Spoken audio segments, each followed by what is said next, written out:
Ok, pessoal, hoje a gente vai falar um pouquinho sobre a parte de microbiologia, certo?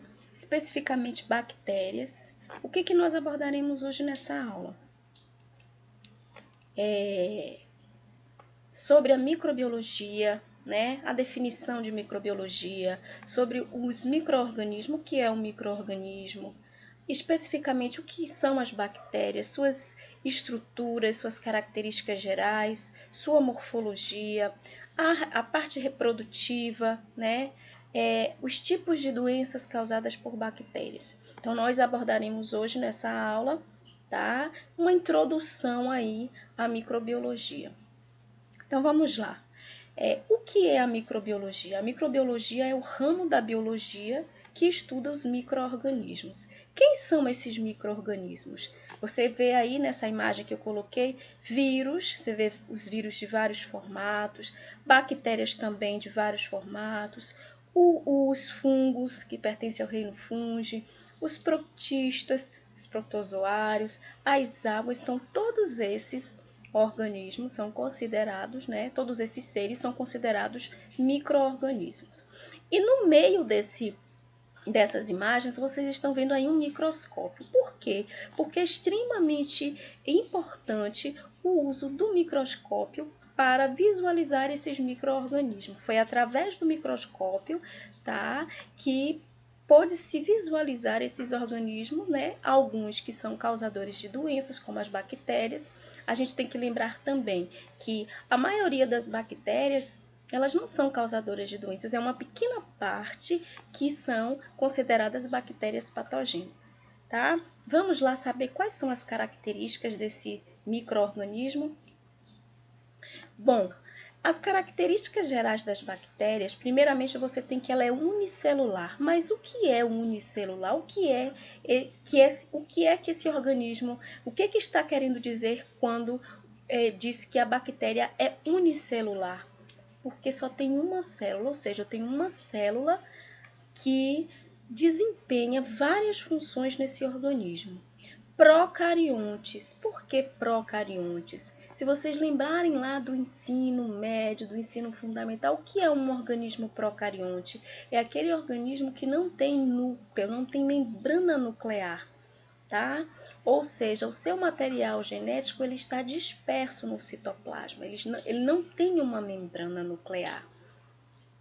Quanto à respiração, podem ser aeróbios e anaeróbios, ou seja, eles respiram com ou sem oxigênio. Um exemplo bom para falar para vocês é a questão da bactéria do tétano. A bactéria do tétano ela não sobrevive na presença de oxigênio, então ele é um organismo anaeróbio. Se a gente pensar na bactéria do botulismo, tá? Essa bactéria também, ela não sobrevive na presença do oxigênio, tá? Então, quanto à respiração, eles podem ser aeróbios e anaeróbios.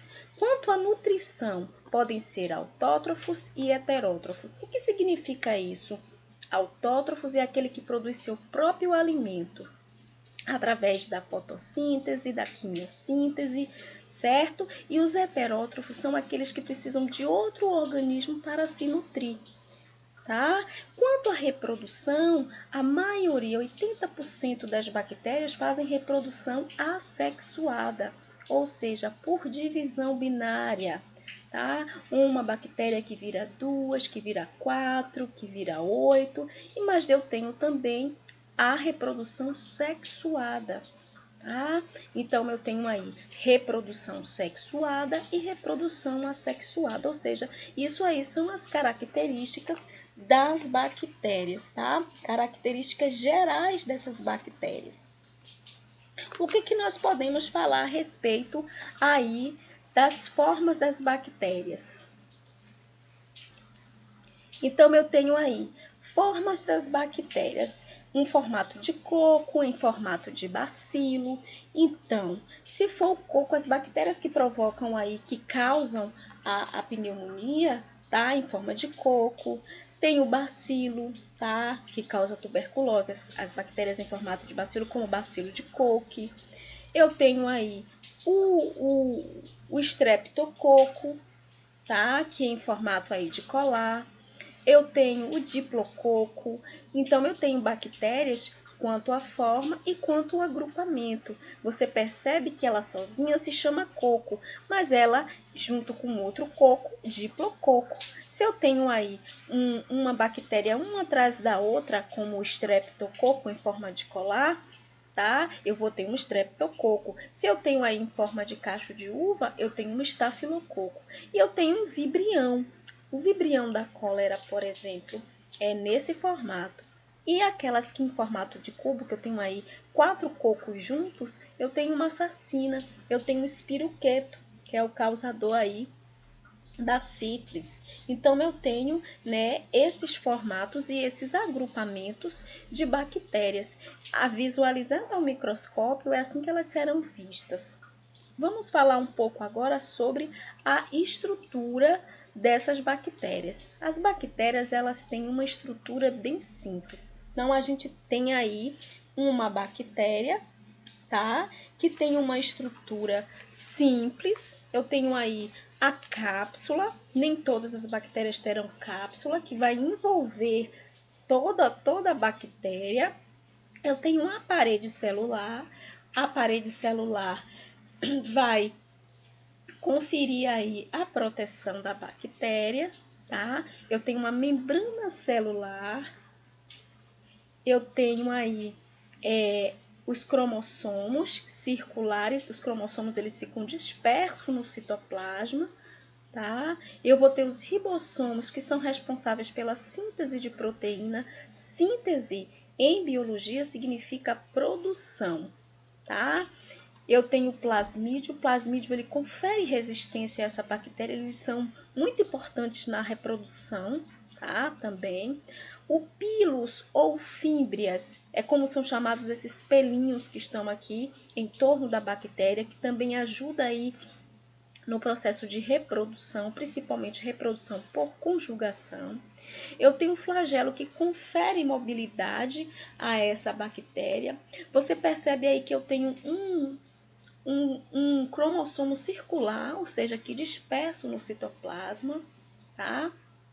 Então, vocês observam que são estruturas simples, né? Diferente de uma célula eucarionte que tem suas organelas citoplasmáticas, tá? Diferente desses organismos, né?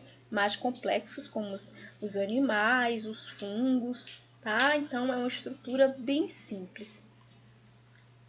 Quanto à reprodução, né? Vamos falar um pouquinho de reprodução da bactéria. Tem uma reprodução assexuada, que ela vai se dar primeiro por divisão binária. Então, eu tenho uma bactéria que vai virar duas bactérias. Eu tenho muito simples isso é em um período muito curto de tempo, tá? Questão de 20 minutos, você vai ter aí muitas bactérias no seu organismo, né? A partir de uma que conseguiu invadir o seu sistema, ela pode aí se multiplicar, tá? Por divisão binária. A gente pode chamar na biologia também divisão binária, sessiparidade, bipartição. Todos esses nomes estão relacionados a essa reprodução assexuada. Eu vou ter por esporulação, ou eu tenho uma bactéria que se vê ameaçada pelo meio e ela aí cria um esporo, certo? E esse esporo sai, todas as outras estruturas, né, se desfazem e o esporo sai ali com o material genético e ali fica no meio ambiente. Então, assim, quando a gente pensar na bactéria do tétano, por exemplo, que sobrevive sem oxigênio, eles fazem reprodução assexuada por esporulação, porque ele vira um esporo quando se vê ameaçado e fica no ambiente, tá? Ou seja, é como se fosse uma poeira, certo? E você, em contato com essa bactéria, ela volta, né, a ter um espaço para realizar suas funções, volta a ser uma bactéria, né? Não um esporo, mas uma bactéria causadora aí de doenças. Outro tipo de reprodução é a reprodução sexuada. Dentro dessa reprodução sexuada, eu vou ter 3 tipos de reprodução. E isso que confere aí essa variedade, né, de bactérias que nós temos. Então, por conjugação, tá? Eu tenho aí aqueles pilos que eu falei para vocês relacionados à estrutura das bactérias, eles se ligam, tá? E uma bactéria vai ser doadora e a outra vai ser receptora. E elas vão fazer a transferência do material genético. E ao fazer essa transferência, a bactéria ela vai dar origem a duas bactérias diferentes. Então, eu tenho aí uma reprodução sexuada por conjugação, tá?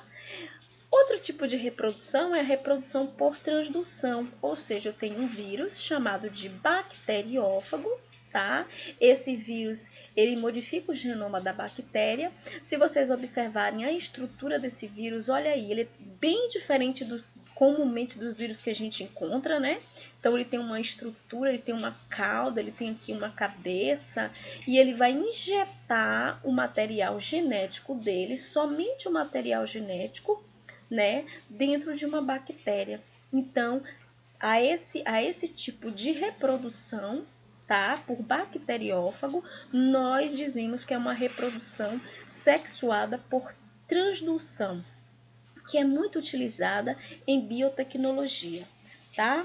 Vamos lá ver que outro tipo de reprodução é realizado pela bactéria. Eu tenho transformação, reprodução sexuada por transformação, ou seja, eu tenho aí, tá, uma bactéria morta, o seu material genético está lá disperso e outra bactéria absorve esse material, né, genético dessa bactéria e aí, né, ao absorver esse material genético, ela se transforma em outra bactéria. Então, um outro tipo, né, de reprodução sexuada, né, das bactérias, que confere essa variedade de bactérias que nós temos hoje, é por transformação, ou seja, pela absorção de material genético de bactérias mortas, tá? Então, eu tenho aí dois tipos de reprodução. A reprodução assexuada, que vai se dar por cisparidade, bipartição, divisão binária, e por esporulação, e eu tenho uma reprodução sexuada, que vai se dar pela conjugação, pela transdução e pela transformação.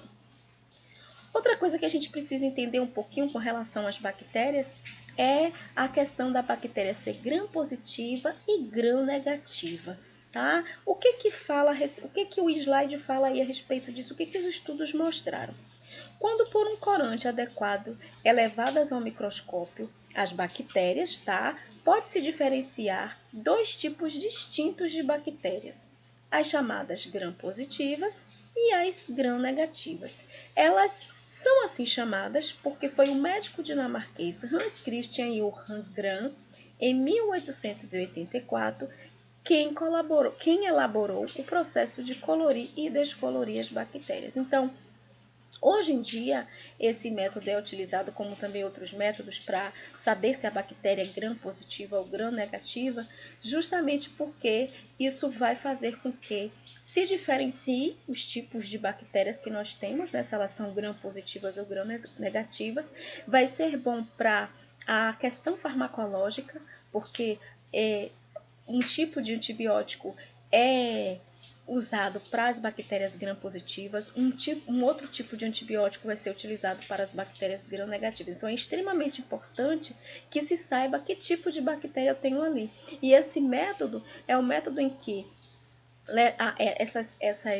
essas bactérias elas vão receber algumas substâncias, tá? Solventes, corantes, e dependendo da estrutura delas, né? Porque eu vou ter uma estrutura para a bactéria gram-positiva, que é diferente da estrutura da bactéria gram-negativa, ou seja, a estrutura da bactéria gram-positiva, eu tenho uma parede rica em peptidoglicano, diferente da bactéria gram-negativa, que não tem essa parede, que a parede dessa bactéria é bem fininha. Então, em contato com o corante, uma bactéria, né, vai ter essa cor aí, azul, né, roxo, azulado, e a outra bactéria vai ter a cor vermelha. Então, esse método desenvolvido por né, Hans Christian Gram é justamente utilizado hoje em dia. É extremamente importante para saber com que tipo de bactéria, né, o organismo está sendo acometido, para ter um tratamento, uma terapêutica diferente, né,